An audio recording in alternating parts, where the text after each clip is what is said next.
listening to The Bob Show, exclusively on UBN Radio, with your host, Bob Merrick. Welcome back to the show, everybody. Happy Wednesday. It's Thursday, Bob. Thursday. I don't know what is wrong with me. Oh, I just want this cold gone. I'm feeling so happy. I'm happy to be alive. I've got so much good stuff going on. And this cold is just like, I'm on so much cold Borrow some medicine. drugs from Julie. I know. I should. I know. Her drugs sound way better than mine. And Dina, I will make sure that if this show ever goes away, that you get to have this. Dina wants that commercial, the Union Street Pizza commercial, played at her funeral. Okay, perfect. So we'll make sure that gets written deep into your will. We're very excited. We have our next guest is a YouTube sensation, as we like to call them here.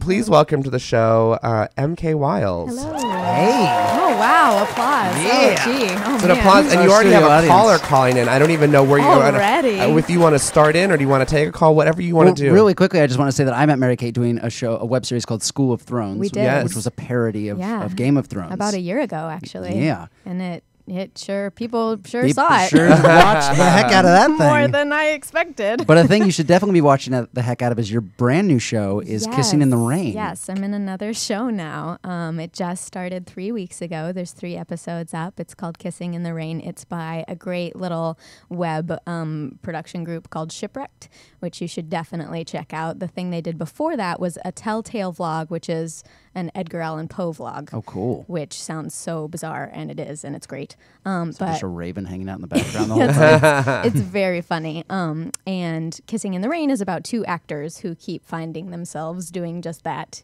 even though they don't really like each other very much.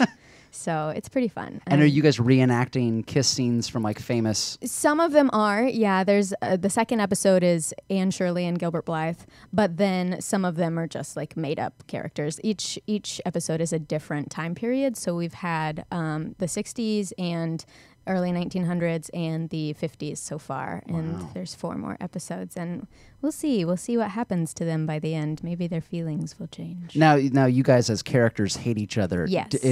Did you guys get along on set? We did. Okay, it wasn't like a meta layer of like, and we also hate each other in real life. No, we actually got along so well. The other actor's name is Sean Prasad, and he's so funny. He's hilarious. But we found we had a lot in common. We really like the same types of music. I really love Fall Out Boy, and I mentioned that, and then he was like, "Oh, their last album is really great," and I was like, "Oh my gosh!" We have that to talk about now. Now we're allowed to kiss.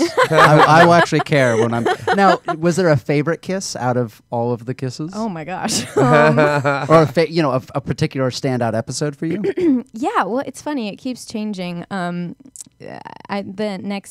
Next week, he brings back he's playing Edgar Allan Poe again, and I'm playing Annabelle Lee, and I really enjoy that episode because he's just being awkwardly romantic, as one might assume a young Poe might be, and he does it very well. So Very cool. yeah, it's pretty fun. Very So cool. Definitely check it out. Would you guys go on to make more episodes based on the success of this, or No. is this just like an anthology series? Yeah, done? it's just a standalone thing. There's actually 2. I don't know what to call it. There's like 2 series of the show. Our particular series has 7 episodes, and then after ours is finished, there's another couple that will have 5 episodes. So I think they're going to take a week hiatus between. So it's the same show, but it's 2 different characters. Oh, wow. Yeah, and theirs is a little different. I think they don't hate each other so much. Okay.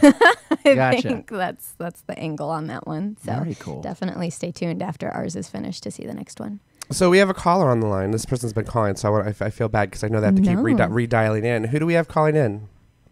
Hi, this is Hannah. Hi, Hannah. I just wanted to say hi to Mary Kate. Hi, Hannah. I'm a big fan of yours, and your Yes. character really got to be a great friend to me during a really hard time in my life when I was on bed rest, and I still have that chronic illness. Oh my But I know gosh. that you know that story. I just wanted to say hi because I love you so much, and you're fantastic. I love you too. And- Thank you for calling. We talk on Twitter all the time, and you're such an encouragement.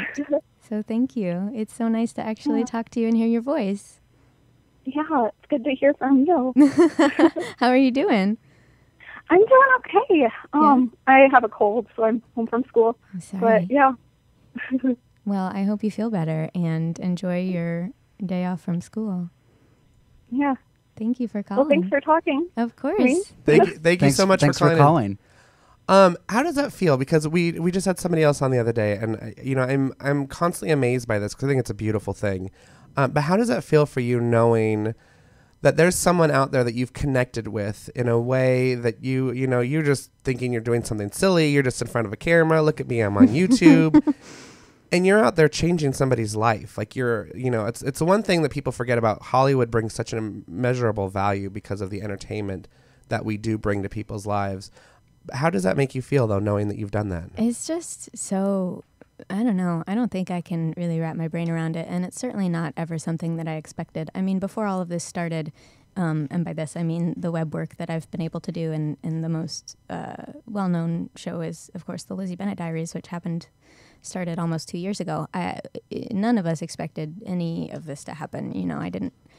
I don't have any kind of following before that. Like, I had no idea that show was going to be such a success, and to have people love it in that way and respond to my work in that way. I mean, that's the reason I got into this in the first place, was because I watched movies and I felt moved by them, and I felt, a part of the common human experience in that way. And those things, really made me want to be a storyteller too. So to be able to have that experience making other people feel that way, I mean, it's like that's like the ultimate thing, like truly, like, yes, I would love to be further in my career. Like, I would love to, have more money or be on a TV show or whatever. Well, of course. Right. But like, you should never want that should never stop. That should be right. What's always, but yeah. Ultimately, the reason that we're in this is to tell stories that affect people, and to have already had the ability to do that is just like so humbling and so thrilling and so exciting and important.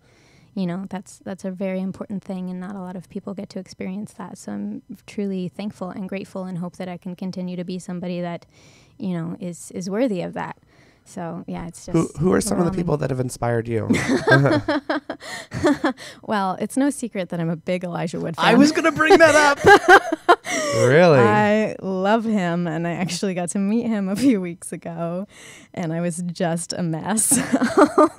So that was cool. And my favorite actress is Cate Blanchett. I think she's just perfection. She's just wonderful. But more recently, Lupita Nyong'o. Holy cow, that lady is just so beautiful and so poised and so inspiring.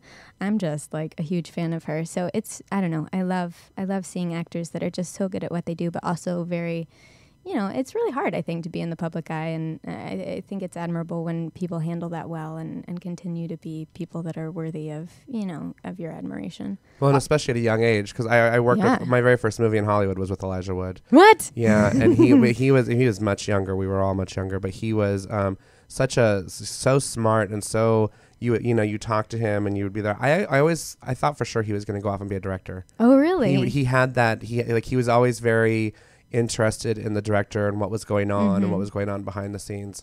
So I mean, there's still plenty of time for him to do that. Well, he's he's like gotten involved with like production, and I know that he's been a part of some movies that he's working on now. One's called Cooties. I don't know his life story. Really, I don't. I just no. And he's really into music, and he DJs and stuff, so he's very proactive. Yeah. Whatever. Anyway. No, but on that topic, which I'm fascinated by this whole idea of you're fangirling out about Elijah Wood. Yes. Which is understandable because he's amazing. But for me, what I think is fascinating is with a show like the Lizzie Bennet Diaries that you were on, and now all of the web projects like Squaresville that you've been associated with, they pick up not just incredible accolades and awards like you guys won an Emmy for the Lizzie Bennet Diaries, which is remarkable, but the idea that fandom, something that we grew up idolizing, entertainers or athletes or what have you, fandom turned into followers, which is now turned into a community. Yeah. You've actually built a community with your followers, that you interact with them, you talk with them, you encourage them, they encourage you. What is it like for you, having grown up in this digital age, of going from somebody who meets Elijah Wood for the first time and it's like, oh my God, I've been a fan, versus then meeting people at a place like WikiCon where you're meeting your community? It's crazy. I don't know. It's just so different. It's different than it ever was before. Like, this is brand new, but it's also different from, like if I were on a TV show, it wouldn't be the same experience by any means. It's just so, like you said, it's very much a community, and it's so interesting to be able to interact with the people that are watching you and supporting you directly. Like people can watch Kissing in the Rain and then click on a tab and tweet at me, and I'm going to see it. Yeah. It's very interactive. It's really cool, and I think I don't know. It's very important to me, and I feel a lot of gratitude towards those people. And like they turn around and they make fan art, or they send me things. Like one time I tweeted that I needed socks, and I had like 3 different people send me socks. Like I don't even feel like, I just feel incredibly lucky. And it's also like, it's good as a performer to kind of know who your audience is and know who the people are that you're making content for, and to know that they really do love you and support you and are watching you. And I don't know, it's really completely shaped the way I've approached everything in my career, and I'm super happy about it, and I'm super thankful for it, and I'm really excited that that's kind of, the age that we can live in. And even like on the flip side, like I just read a book, I read Fangirl by Rainbow Rowell, and I got on and I tweeted at her and she tweeted back at me. Like, how bananas is that? That's awesome. That like you can actually talk to the people that you admire, and that's how we've gotten so many guests on this show. I mean, like just it's sheerly just from being able to reach out and having that safety boundary, where it's like, you can kind of vet somebody a little bit more than giving out your home phone number. But at the same time, like, there's a lot of good. There is a lot of good in the world, and we forget that because it always just takes one bad apple to ruin the whole thing. Of course. Now, before we wrap up, you do so much more than just YouTube, and I want to applaud that, because first of all, we both worked at the same Equity Theater House, Theater 150 up in Ojai. Yes, we did. But separate seasons, but we both worked there, so I know that you've done stage, but then also you've got a movie that is now available, I believe, on Hulu called Dreamworld. Yes, I do. I'm in a movie called Dreamworld that is just recently came out on Blu-ray, and that's available through Amazon, and it's on iTunes, and it's on Hulu. It's like everywhere. I can't even keep up with all the places that it is. So you can go watch that, and that's cool. What's it about? What is it about? It's about an animator named Oliver, who's kind of down and out on his luck, and he meets this girl, Lily, which coincidentally is also my character's name in Kissing in the Rain. But Lily is kind of a kooky lady, and she decides, she's like, hey, let's go up to Pixar. I know somebody that works there. We'll get you a job. And it's about their road trip and their romance, and then some things start to go wrong. So it's good. But so I've done that, and since then I've also shot 2 other features. One's called The Sound in the Shadow, and it should hopefully be done soon and out. And then earlier, or about 6 months ago, I shot another one called Hello, My Name is Frank. So I've got a few movies coming down the pipeline someday. Congratulations. Thank you. That's Someday exciting. they'll be viewable. Well, you have to come back on the show and promote those when they come out. I would love to. It would be really fun. It's really fun talking to you guys on here. We'd love to have you back. Thank you so much. We're going to go ahead and take a break. Thank you so much for coming in today. Thank you for having me. We've got more show. We've got the Boozy Mom that's Ooh. coming up next. I feel kind of bad that I feel like we should have booze in here. Well, we can fix that I think immediately. I think we might have to. Thank you so much, Mary Kate Wiles, for coming on the show. You can follow her on Twitter at MKWiles. Yes, Any please. other things you want to promote? No, that's pretty much it. That's the place to find her. Yeah. Don't look at anything else. I mean, you can start on Twitter and go from there. Thanks, you guys. It was a blast. Thank you so much for being here. Everybody else, if you want to call in or say hi, we're at 323-284-7826. Don't go anywhere. We'll be right back with Boozy Mom.